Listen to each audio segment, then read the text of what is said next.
नमस्कार। तो आज फिर से मैं आ गई हूँ आपको राम की शक्ति पूजा निराला की जो श्रेष्ठ रचनाओं में से एक, और भारत की अगर काव्य धारा देखें उसमें भी श्रेष्ठ रचनाओं में से एक भारतीय काव्य धारा। मैं बहुत जिम्मेदारी से इस बात को कह रही हूँ। और आधुनिक हिंदी की तो ये एक ऐसी क्लासिकल कविता है जिसके बिना पढ़ाई पूरी नहीं होती। तो इसके भाग 2 पढ़ने जा रही हूँ। ये कल की तुलना में एक छोटा भाग है। कल हमने देखा वर्तमान यानी कि युद्ध, और युद्ध में एक हारने का जो भय था राम का, क्योंकि शक्ति वहाँ थी जहाँ अन्याय था, और राम को लगता है कि शक्ति तो वहाँ है, कैसे जीता जाए। तो उसमें वर्तमान था, उसमें अतीत की स्मृतियाँ थी। जनक के बगीचे में सीता को देखने की स्मृतियाँ, पहली मुलाकात की स्मृतियाँ, वो सौंदर्य, वो आनंद। और हमने देखा हनुमान का क्रोध, संकल्प, और माँ के समझाने पर हनुमान का नीचे उतर आना, और फिर राम का जो भय है, आहा, एकदम जैसे कि मनुष्य हो। तुलसीदास भले ही कहते हैं कि वे अवतार हैं, बार बार याद दिलाते हैं, लेकिन अवतार तो मनुष्य रूप में थे। और अगर मनुष्य रूप में हैं और लीला कर ही रहे हैं तो मनुष्य की तरह ही तो लीला करेंगे, और नहीं कभी कभी याद नहीं दिलाते। वे राम की शंकाओं को, संशयों को, भयों को हमारे सामने रख देते हैं, क्योंकि ये आधुनिक भावबोध की कविता है। तो आज भाग 2 में हम देखेंगे कि जो राम के सखा लोग हैं या सहयोगी हैं, वो क्या कहते हैं, और ख़ास तौर से विभीषण। इसको पढ़ते हुए मुझे हरदम याद आता है घर का भेदी लंका ढाए।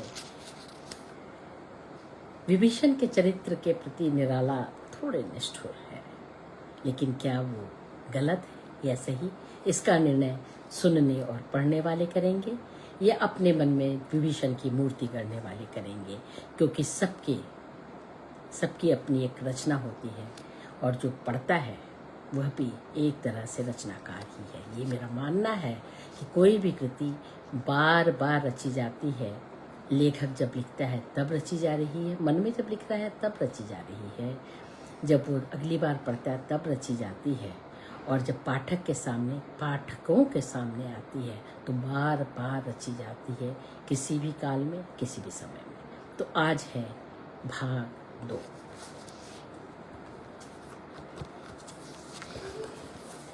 राम का विषन्न आनंद देखते हुए कुछ क्षण, हे सखा विभीषण बोले, आज प्रसन्न वदन वह नहीं, जिसे देख समग्र वीर वानर, भल्लूक विगत श्रम हो पाते जीवन निर्झर। रघुवीर तीर सब वही तूण में है रक्षित, है वही वक्ष रणकुशल हस्त, बल वही अमित, है वही सुमित्रा नंदन मेघनाथ जित रण, है वही भल्लपति वानरेंद्र सुग्रीव प्रमन, तारा कुमार भी वही महाबल श्वेत धीर, अप्रतिभट वही एक अर्बुत्सम महावीर, है वही दक्ष सेना नायक, है वही समर, फिर कैसे असमय हुआ उदय यह भाव प्रहर। रघुकुल गौरव लघु हुए जा रहे तुम इस क्षण, तुम फेर रहे हो पीठ जब हो रहा जय रण। कितना श्रम हुआ व्यर्थ, कितना श्रम हुआ व्यर्थ, आया जब मिलन समय, तुम खींच रहे हो हस्त जानकी से निर्दय। रावण रावण लंपट खल कलमश गताचार, जिसने हित कहते किया मुझे बाद प्रहार, बैठा उपवन में देखा दुख सीता को फिर, कहता रण की जय कथा परिषद से घिर। सुनता वसंत में उपवन में कल कूजित पिक, मैं बना किंतु लंकापति, धिक राघव धिक धिक। सभा रही निस्तब्ध, राम के स्तिमित नयन, छोड़ते हुए शीतल प्रकाश देखते विमन। जैसे ओजस्वी शब्दों का था जो प्रभाव, उससे न उन्हें कुछ चाव, न हो कोई दुराव। ज्यों हो वे शब्द मात्र, मैत्री की समुन रखते, पर जहां गहन भाव के ग्रहण की नहीं शक्ति। कुछ क्षण तक रहकर मौन सहज निज कोमल स्वर, बोले रघुमणि, मित्रवर विजय न होगी समर। यह नहीं रहा नर वानर का राक्षस से रण, उतरी पा महाशक्ति रावण से आमंत्रण। अन्याय जिधर है उधर शक्ति, अन्याय जिधर है उधर शक्ति, कहते छल छल हो गए नयन। कुछ बूंद पुनः ठल के दृगजल, रुक गया कंठ, चमका लक्ष्मण तेज, प्रचंड धस गया धरा में कपिगा, युगपद मसक डन। स्थिर जाम्बवान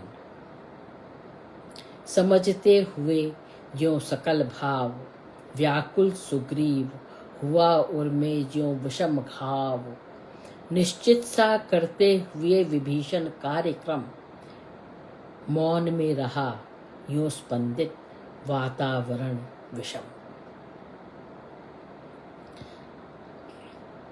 निज सहज रूप में संयत हो जानकी प्राण, बोले आया न समझ में यह दैवी विधान। रावण अधर्मरत भी अपना में हुआ अपर, यह रहा शक्ति का खेल समर। शंकर शंकर कर्ता में योजित, बार बार शर निकर निशित। हो सकती जिनसे यह संस्कृति संपूर्ण विजित, हो तेज पुंज सृष्टि की रक्षा का विचार। है जिनमें निहित पतन घातक संस्कृति अपार। शत शुद्धि बोध, सूक्ष्माति सूक्ष्म मन का विवेक, जिनमें है क्षात्र धर्म का घृत पूर्णाभिषेक। जो हुए प्रजापतियों से संयम से रक्षित, वे शर हो गए आज रण में श्रीहत खंडित। देखा है महाशक्ति रावण को लिए अंक, लांछन को लिए जैसे शशांक नभ में अशंक। हत मंत्र पूत शर संवृत करती बार बार, निष्फल होते लक्ष्य पर क्षिप्र वार पर वार। विचलित लख कपिदल क्रुद्ध युद्ध को मैं ज्यों ज्यों, झक झक झलकती वहनी वामा के दृग त्यों त्यों पश्चात। देखने लगी मुझे बंध गए हस्त, फिर खिंचा न धनु मुक्त ज्यों बंधा हुआ मैं त्रस्त। कहकर भानुकुल भूषण वहां मौन क्षण भर, बोले विश्वस्त कंठ से जाम्बवान।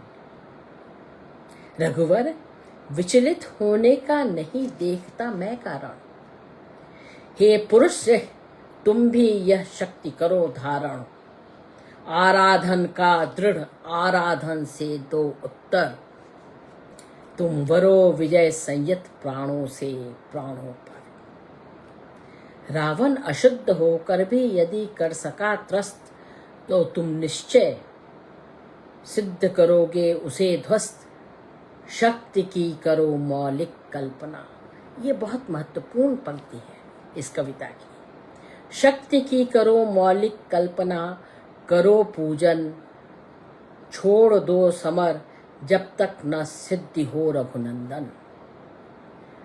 तब तक लक्ष्मण है महावाहिनी के नायक, मध्य भाग में अंगद, दक्षिण श्वेत सहायक, मैं भल्ल सैन्य है वाम पार्श्व में हनुमान, नल नील और छोटे कपिगण उनके प्रधान, सुग्रीव विभीषण अन्य युद्धपति यथा समय, आएंगे रक्षा हेतु जहां भी होगा भय।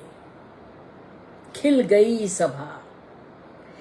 गई सभा उत्तम निश्चय, यह भल्लनाथ कह दिया वृद्ध को मान, राम ने झुका माथ।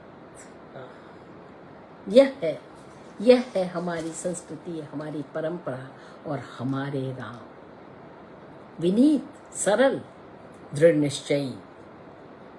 ऐसा नहीं है कि वो दृढ़ निश्चयी नहीं है, ऐसा नहीं है कि वो वीर नहीं है और उनमें साहस और धैर्य और दर्प नहीं है, लेकिन जहां जरूरत हो वे सर झुका लेते हैं, विनीत हो जाते हैं।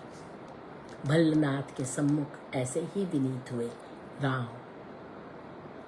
तो ये था भाग 2, और आप चाहेंगे तो थोड़ी ही देर में मैं भाग 3 भी पढ़ूंगी, लेकिन भाग 2 को भाग 1 के साथ मिला करके आप पढ़िए तो एक बारी मेरे कंठ स्वर से में अपना कंठ स्वर मिलाइए, तो एक बारी हम फिर से कहें, शक्ति की करो मौलिक कल्पना, करो पूजन। चलिए हम शक्ति की मौलिक कल्पना करते हैं, हम विश्वास की मौलिक कल्पना करते हैं और हम विकास की मौलिक कल्पना करते हैं। कैसा लग रहा है पाठ? आप लोग अगर बताएंगे तो बहुत अच्छा लगेगा। इस पाठ को मैं अपने YouTube चैनल कथा नटी सुमन केशरी में डाल दूंगी। पहला वाला भी कल मैंने डाल दिया है, आप लोग वहाँ भी इसे देख सकते हैं, और सब्सक्राइब करेंगे तो निश्चय ही बल मिलेगा, बहुत अच्छा लगेगा। सब्सक्राइब करें, उसे सुने, दोस्तों को बताएं। ये प्रयास एक तरह से अपने अगली पीढ़ियों के लिए हम क्या छोड़ के जाएंगे, इसकी कल्पना है। मौलिक अमौलिक मैं नहीं जानती, लेकिन मैं चाहती हूँ कि अगर मुझे कुछ मेरी अग्रजों ने दिया तो मैं भी कुछ छोड़ के जाऊँ अपने आने वाली पीढ़ियों के लिए।